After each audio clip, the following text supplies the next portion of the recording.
Point तक का जो डिस्टेंस है, जिसे कि हम इक्वेटोरियल रेडियस कह सकते हैं, तो ये रेडियस है r। इसका मतलब इस इंसान पे जो फोर्स एक्ट करेगा वो इसके बराबर होगा।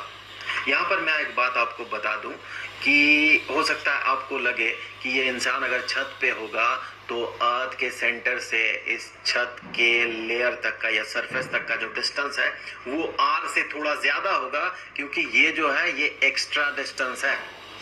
बिल्कुल सही, ऐसा है, लेकिन वो इतना कम होगा।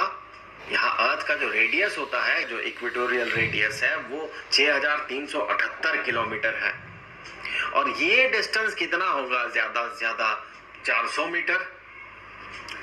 तो ये जो डिस्टेंस है ये नेग्लिजिबली स्मॉल है, तो इसे हम कर देते हैं इग्नोर।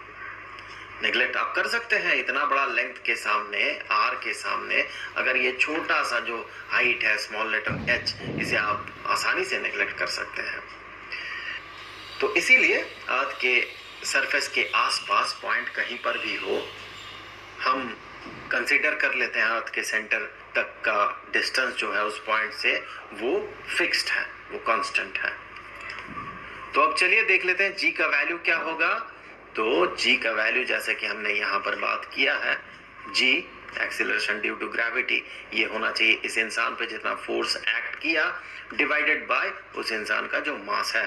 तो इससे आगे बढ़ते हुए हम कहेंगे ये है capital G small m capital M divided by r squared whole divided by m।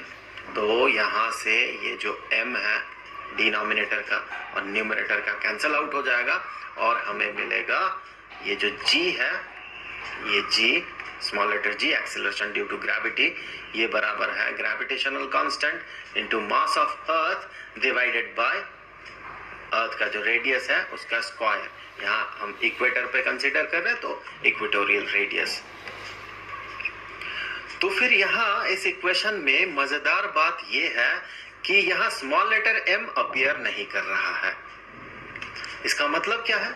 इसका मतलब जो भी ऑब्जेक्ट गिरने वाला होता है या गिरता है अर्थ के सरफेस के आसपास, सरफेस में, उसका मास कुछ भी हो, उसका एक्सीलरेशन जो है वो फिक्स्ड होगा।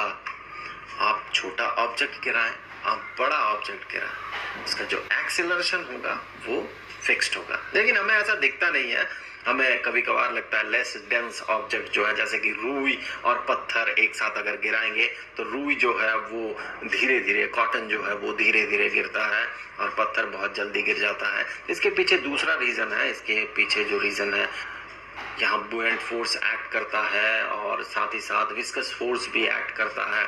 तो बहुत सारे चीजें हैं जो कि डेंसिटी पे डिपेंड करता है, किसी न किसी तरीके से डेंसिटी पे डिपेंड करता ही है। तो उन सारे फैक्टर्स के कारण अर्थ के सरफेस पे हमें लगता है जैसे कि लेस डेंस ऑब्जेक्ट जैसे कॉटन वो धीरे गिरता है, और ज्यादा डेंस ऑब्जेक्ट पत्थर, लोहा, ये सब बड़ा जल्दी गिर जाता है। लेकिन इन रियलिटी ऐसा नहीं होता है। अगर दोनों को आप वैक्यूम में गिराएंगे, एक फेदर को या रुई को, कॉटन को और पत्थर को, तो दोनों एक साथ गिरेगा, दोनों का एक्सेलरेशन सेम होगा, और ये इक्वेशन वही बता रहा है।